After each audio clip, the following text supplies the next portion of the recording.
J'ai d'excellentes impressions parce que la dernière fois et la première que j'étais venu ici, au Rwanda, c'est il y a 16 ans maintenant, en 2003. Donc vous imaginez, il y a des choses qui n'existaient pas du tout.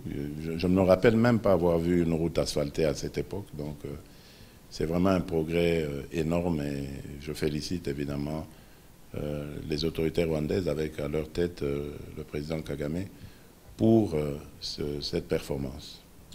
Monsieur le Président, vous êtes là dans le cadre de ce forum, je disais, des chefs d'entreprise sur le continent africain. Le focus a été placé sur le partenariat entre le public et le privé. Vous, personnellement, pensez-vous que c'est là que réside la clé du développement du continent africain d'une manière globale? Oui, je le pense, parce que lorsqu'on laisse tout à l'État, l'État s'endette et vous savez, l'État gère des choses de manière à ne pas chercher des objectifs comme les privés peuvent les chercher. Donc c'est tout à fait important de développer ce partenariat entre le public et le privé parce que je crois que ça rentre vraiment dans le cadre de ce qu'est mon approche de la société. Le parti duquel je viens a une approche de ce genre-là. Donc favoriser l'initiative privée là où elle peut être favorisée et réguler le secteur par une présence de l'État pour qu'il y ait une sorte de neutralité, qu'on n'ait pas non plus des privés qui prennent le monopole et qui finalement s'imposent à la place de l'État. Et donc c'est pour moi effectivement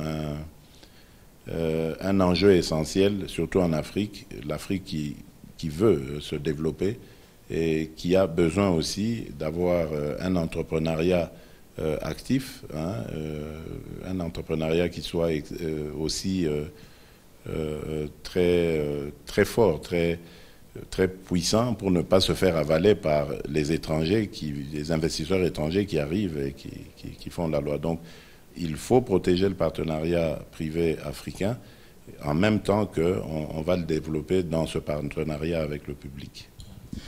Monsieur le Président, au cours de ce forum, il était également question d'évoquer des questions de la sous-région, notamment les relations entre le Rwanda et la République démocratique du Congo.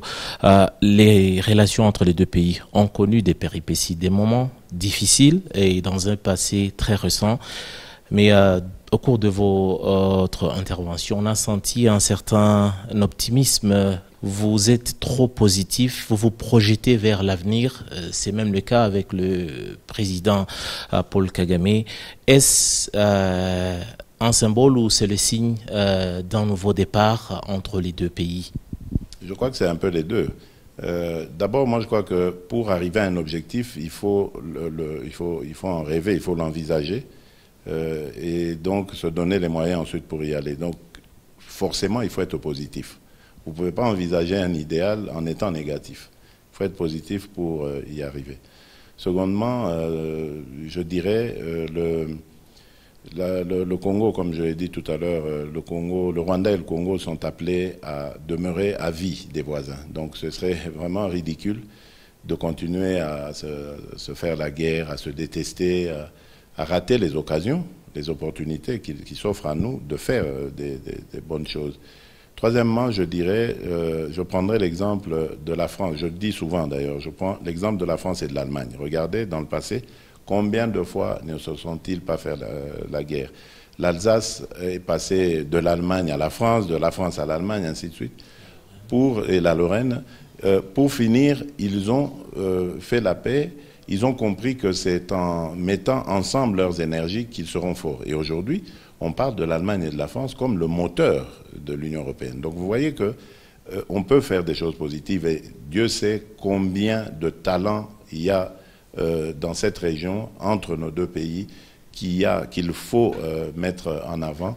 Et je pense que j'ai trouvé en le président Kagame quelqu'un qui est résolument tourné vers la même vision que la mienne. Et je pense que, en tout cas, quelles que soient les secousses, les soubresauts, nous allons arriver à notre objectif. Pour terminer, Monsieur le Président, votre nom c'est Félix, mais vous portez quand même un nom de famille, Tshisekedi. Nous savons tous ce qu'on dit du sphinx délimité. C'est vrai, vous avez votre vision politique, vous êtes longtemps resté dans l'entourage de votre défunt père. Aujourd'hui, vous vous dites qu'il y a une mission, non seulement que vous avez un programme personnel, mais il y a aussi une vision, une certaine mission à remplir quelque part qui n'a pas été accompli par votre défunt père. Vous gardez ça quelque part en mémoire ou au coin de votre tête quelque part. Ça revient qu'il y a quelque chose que je dois faire en tant qu'héritage de mon défunt père plutôt. Une mission à continuer plutôt, pas à accomplir. Parce que, bon, on sait tous que nous sommes humains, nous serons appelés un jour à disparaître. Et d'ailleurs, lui, mon leader, mon père, le savait. Le premier jour où il m'a expliqué son combat, c'était au début des années 80, il m'avait dit qu'il savait. Il a dit, je ne serai peut-être pas là pour voir l'aboutissement de celui-ci, mais l'essentiel, c'est que je passe le témoin, je passe le message. Voilà, c'est comme ça que moi j'ai été formaté.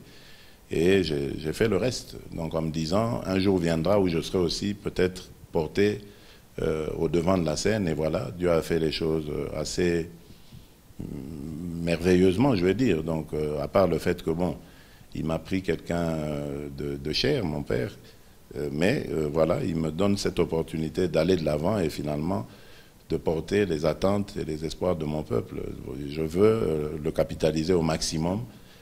Et pouvoir laisser à ceux qui vont aussi me succéder un Congo qui soit prospère et une région qui soit pacifiée et qui soit performante. Ça, c'est très important.